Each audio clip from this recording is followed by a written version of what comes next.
오늘 새벽에 우리 여호수아서 17장 14절에서 18절 말씀 가지고 권능을 믿으라, 권능을 믿으라 라고 하는 제목으로 하나님의 말씀 증거하겠습니다. 요셉 지파, 요셉 자손, 즉 에브라임과 이제 므낫세 지파의 땅 분배에 대한 이야기가 이제 17장까지 계속 이어지고 있는데요. 그 중에서 우리가 지난 주까지 살펴봤던 것은 이제 에브라임하고 므낫세 지파가 이미 이제 땅을 다 이렇게 받았어요. 받아가지고 이제 정착을 하려고 하는데, 이제 오늘 말씀 보니까 갑자기 요셉 자손, 즉 에브라임 지파하고 므낫세 지파 대표들이 이제 여호수아한테 와가지고 불만을 제기하는 겁니다. 그러니까 불만이 뭐냐면, 우리가 이제 두 지파인데 왜 한 개의 제비, 한 분깃만 가지고 기업을 분배하느냐, 그렇게 이제 불만을 제기하는 거죠. 왜 그러냐면 좀 좁았습니다. 거기가 왜 좁냐면 자기들이 자기 입으로 고백하고 있는 것처럼 복을 받았어요. 하나님께 복을 받아갖고 인구가 엄청 많았습니다. 실제로 민수기에서 이제 민수기는 숫자를 세는 곳이잖아요. 넘버스라 그러잖아요. 영어로. 그래서 인구 조사한 것 때문에 민수기라 그러는데, 거기에 보면 에브라임 지파 같은 경우는 32,500명 인구 조사를 했을 때 32,500명이었고 또 므낫세 지파는 52,700명이었습니다. 그래서 에브라임 지파하고 므낫세 지파하고 합치면 85,200명이나 됐어요. 85,200명이나 되는 인구가 그 에브라임 산지라고 하는 곳에서 이제 살려고 하다 보니까 굉장히 이제 비좁고 힘들었죠. 인구 자체가 이제 늘어난 것은 복인데, 그런데 바로 이제 그것 때문에 이렇게 큰 민족을 이룬 자기들이 왜 한 개의 제비 그리고 한 분깃만 기업으로 분배를 받아야 되느냐? 좀 두 지역으로다가 두 분깃, 두 개의 제비를 뽑아서 두 분깃을 좀 이렇게 분배해달라, 그런 식으로다가 가서 불만을 제기를 하는 겁니다. 그 이야기를 듣고서 여호수아가 제안을 하죠. 에브라임 산지가 좁으냐? 좁다면 어떻게 하냐면 이제 그 옆에 브리스 족속하고 르바임 족속이 있는데 그 땅 살림으로 가서 중요한 말을 하죠. 올라가가지고 니네 스스로 개척하라 얘기를 합니다. 스스로 개척하라. 자, 이렇게 얘기했을 때 이제 또 에브라임과 므낫세 지파에서 난색을 표합니다. 두 가지 이유로 되죠. 첫 번째가 뭐냐면 두 지파가 거주하기에는 그쪽 지역이 너무 좁다. 그리고 이제 두 번째 난색을 표하는 그 이유가 이제 실질적인 이유인데, 지금 이야기하고 있는 르바임 족속, 브리스 족속이 있는데 그 족속은 철병거를 가지고 있다. 철병거. 그러니까 그 철병거를 가지고 있기 때문에 우리가 가가지고 그들을 정복하기가 힘들다고 하는 그런 아주 실질적인 호소를 하는 겁니다. 그 말을 듣고서 여호수아가 또 격려를 하죠. 뭐라고 격려를 하냐면, 첫 번째는 너희가 큰 민족이다. 그리고 두 번째는 너희가 하나님께 큰 복을 받았다.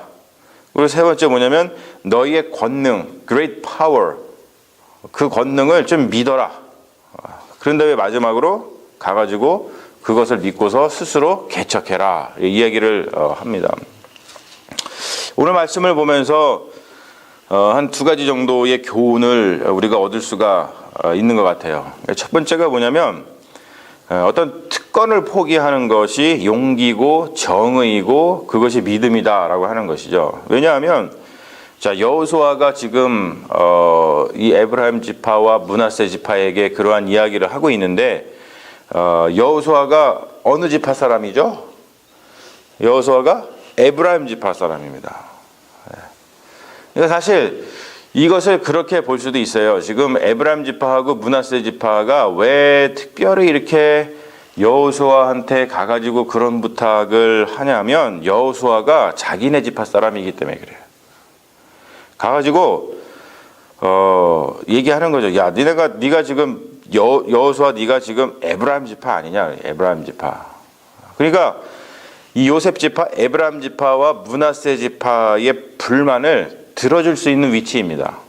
가가지고 잘 좀 해달라고. 그럼 만약에 여호수아가 조금 이렇게 불의한 사람이었다고 한다면, 그래 우리 지파니까 그냥 내가 조금 특권을 줄 수 있도록 이렇게 해줘야지. 그러고서는 그래 네 말이 맞다.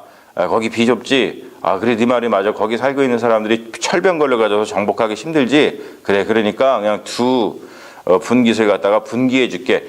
분배해줄게. 충분히 그럴 수 있는 특권을 가지고 있었던 자리에 에브라임 지파 여호수아가 있었고 또 그 지파 사람들이었던 그 에브라임 지파 사람들이 그런 특권을 갖다 요구할 수 있었습니다. 그런데 여호수아는 그렇게 하지 않았다는 거예요. 원칙대로 했죠. 원칙대로 땅 분배를 시행했습니다. 원칙이라는 게 딴 게 아닙니다. 원칙이라는 게 지금 여호수아의 고집대로 한 게 아니죠. 이렇게 땅 분배하라고 한 것은 여호수아의 고집이 아니라 누구의 뜻이었어요? 하나님의 뜻이었어요. 하나님의 뜻. 모세를 통해서 하나님께서 명령하신 그대로 여호수아가 그 말씀대로 순종했던 거지. 다른 뭐 자기의 고집을 펴가지고 좀 와서 이렇게 해달라고 하는데 에브라임 지파를 안 된다고 얘기한 것이 아니죠. 하나님께서 이렇게 한 거니까 우리가 서로 하나님의 말씀을 지켜서 하면은 서로 해피하다는 거예요. 그런데 자꾸 특권을 가지고서 우리한테 좀 특혜를 베풀어 달라고 이야기를 하고 있는데 특권을 포기하는 것이 용기고 정의고 믿음이라고 하는 것을 우리가 볼 수 있죠. 요즘에 한국 사회를 보면은 이런 교훈을 우리가 들으면서 뭐 이거 언급하지 않을 수가 없는데 특권을 남용해가지고 인생을 망치는 자들의 세상인 것 같아요. 우리가 좀 그런 것들을 잘 반면교사 삼아가지고 우리가 만약에 어떤 특권을 가졌다고 한다면 그것이 내가 하나님께서 주시는 그 말씀대로 잘 순종하는 것인지 아니면 내가 나의 어떤 사익과 나의 어떠한 이익을 취하기 위해서 그런 특권을 남용하고 있는 것은 아닌지 우리가 좀 잘 생각하면서 하는 것이 되게 중요하다고 생각을 합니다. 그리고 저는 이 두 가지 교훈 중에 두 번째 교훈이 더 중요하다고 생각을 하는데요. 뭐냐면 복을 받았다면 지금 에브라임 지파와 므낫세 지파가 14절에 보면은 자기들이 그런 말 하잖아요. 요셉 자손이 여호수아에게 말하여 이르되 자기들이 자기 입으로 얘기하는 거예요. 뭐라고 얘기하냐? 여호와께서 지금까지 나에게 즉 요셉 자손 지파 에브라임과 므낫세 지파에게 복을 주심으로 우리가 큰 민족이 되었다고 신앙 고백을 하고 있어요. 자기가 자기 입으로 복을 받은 걸 신앙 고백을 지금 하고 있습니다. 지금 뭐냐면 복을 받았다면 지금까지 자신들을 하나님께서 도우셨다는 뜻 아닙니까? 그러니까 자기를 지금까지 도우신 하나님께서 여전히 계속하여서 도우실 거라는 그 믿음을 반드시 가질 필요가 있다는 것이죠. 자기의 권능, 즉 하나님의 권능, 그것을 믿어야 됩니다. 자기의 권능이 뭐예요? 이 에브라임 지파와 므낫세 지파의 권능이 뭐였냐면 복 받은 거예요. 복 받은 거. 그 권능이죠. 우리는 뭐 권능이라는 게 딴 게 아니에요. 하나님께서 우리에게 복을 내려 주셨는데 그 복을 받은 것이 그게 권능입니다. 그 권능 받은 것을 하나님께 복 받은 것을 끝까지 믿어야죠. 그리고 하나님의 권능을 또 믿어야 됩니다. 하나님의 권능이 뭡니까? 나에게 복을 베풀어 주시는 분이야 라고 하는 그 권능, 그것을 꼭 믿어야 된다는 거예요. 그것을 믿지 못하기 때문에 지금 이런다고 저는 봐요. 하나님께서 자기들을 여태까지 도우셔가지고 큰 권능으로다가 하나님께서 복을 받게 해주셨으면 그 이후의 삶 자체도 하나님께서 분명히 그들에게 여전히 복을 베풀어 주시지 않겠습니까? 이거를 못 믿는 것 같아요, 사람들이.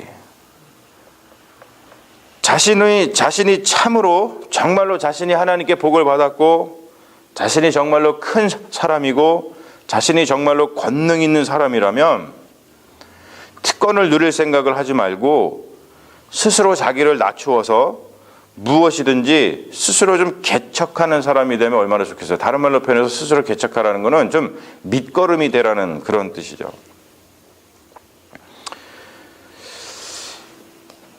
이런 말씀을 보면서 뭐 하도 많이 나오는 얘기이기 때문에 여러분 뭐 들으면은 또 이렇게 좀 또 저 얘기인가 뭐 그런 생각이 드실 수 있겠습니다만 한국의 얘기를 안 할 수가 없는데 특히 이제 뭐 대형 교회의 그런 목사님들 지금도 계속해서 그 사회적인 문제가 되긴 해도 세습의 문제들, 저는 그런 분들 보면서 참 안타까운 게 있어요. 특별히 그리고 그 자녀들을 보면서 참 안타까워요. 저는 뭐 제가 세습을 안 했다 보니까 이런 얘기를 자신 있게 할 수 있는 거 아니겠어요? 세습한 사람들은 이런 얘기 못 해요. 제가 의로워서 얘기하는 것이 아니라 평소에 생각을 할 때 굉장히 좀 안타깝더라고요. 뭐가 안타깝냐면 그분 스스로들이 우리는 하나님께 큰 복을 받은 교회라고 그렇게 고백했을 거 아니에요? 그리고 우리 집안은 큰 복을 받아갖고 하나님이 나에게 부족한 사람이지만 큰 복을 주셔서 이렇게 큰 교회를 할 수 있도록 하셨다고. 그래서 자기 스스로 좀 권능이 있는 사람이라고 자기 스스로 생각할 거 아닙니까? 또 그런 집안에서 자란 자녀들, 큰 교회의 목사님 아들들은 그런 생각을 할 거 아니에요? 근데 늘 생각을 제가 하는 건 뭐냐면 그렇게 하나님께서 큰 복을 내리시고 도우셨다면 정말 그렇다면 그 이후에도 계속해서 여전히 하나님께서 그들과 함께 하시고 그 가정과 함께 하시고 그 가문과 함께 하시고 그들과 함께 하셔서 그 자손들까지도 하나님께서 형통케 하시고 큰 민족을 이룰 수 있도록 도와주시지 않겠어요? 저는 그렇게 생각하거든요. 그러면은 자기들 스스로 좀 개척을 하면 참 좋겠는데 스스로 개척을 해서 좀 사회의 밑거름이 되고 그런 가지고 사람들한테 한국 교회의 밑거름이 되고 좀 희망이 되는 그러한 일들을 하면 참 좋겠는데 왜 특권을 포기하지 못하는지를 자기 스스로 자기가 복이 없다라는 것을 스스로 증명하고 있는 것은 아닌가. 저는 그런 생각을 많이 사실은 해봅니다.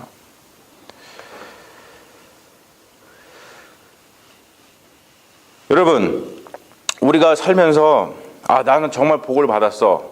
이제 그런 큰 뭔가를 하지 않더라도 우리 사실 그리스도인들은 그 자체가 복받은 사람이라고 생각하거든요. 왜냐하면 다른 사람들이 발견하지 못한 진리, 또 다른 사람들이 누리지 못한 하나님께서 우리에게 주시는 세상이 줄 수 없는 평안, 그런 확신, 그런 믿음, 구원에 대한 소망, 천국에 대한 소망, 그런 것들은 사실 다른 사람들이 가지고 살아갈 수 없는 그런 어떤 특권들을 우리가 누리고 있는 것이거든요. 그런 것을 가지고 있는 복받은 사람들이라고 한다면 우리가 그런 것들을 사용해가지고 어떤 이득을 취하고 어떤 대접을 받으려고 하고 그런 것이 아니라 우리가 정말로 복을 받은 사람이라고 생각을 한다면 우리가 좀 복 있는 사람답게 살아가야 되지 않겠는가. 그런 생각을 해봅니다.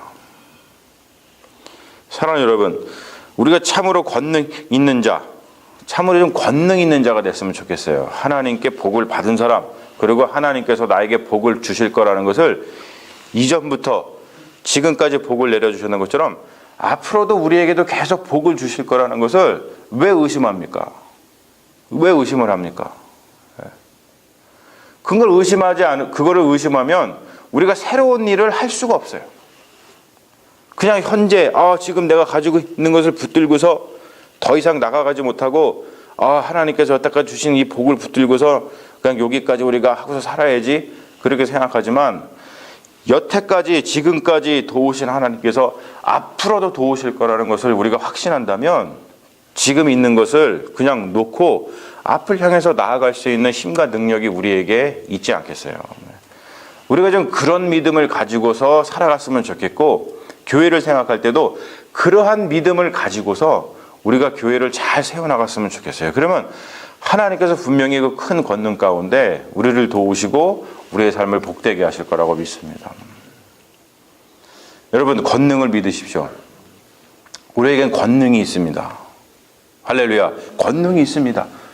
그 권능을 꼭 믿으셔서 여러분들의 삶이 그 권능으로 하나님의 큰 복을 누리는 믿음의 삶이 되기를 주님의 이름으로 간절히 축원합니다. 아멘. 우리 잠시 기도하겠습니다. 하나님, 주님께서 우리에게 큰 권능을 베풀어 주심을 믿습니다. 그 권능을 베풀어 주신 우리가 무엇을 두려워하며 우리가 그 권능을 가지고 있는데 왜 우리가 놓지 못하고 내려놓지 못하고 그 권능을 하나님께서 앞으로도 베풀어 주실 텐데 왜 그것을 놓지 못하고 전전긍긍하면서 삽니까? 지금 용기 있는 믿음을 갖게 하시고 주님께서 결단할 수 있는 믿음을 우리에게 주셔서 지금까지 우리를 도우신 주님께서 분명히 앞으로도 도우실 거라고 하는 그 큰 권능의 능력 가운데 이 많은 믿음의 자녀들 되게 하여 주셔서 변함없으신 하나님의 사랑과 하나님의 권능을 경험하고 또 그 가운데서 아주 기쁘고 즐겁게 살아가는 믿음의 종들이 다 될 수 있도록 주님 역사하여 주시옵소서. 감사드리며 우리를 구원하신 예수님 이름 받들어 간절히 기도합니다. 아멘. 믿습니다.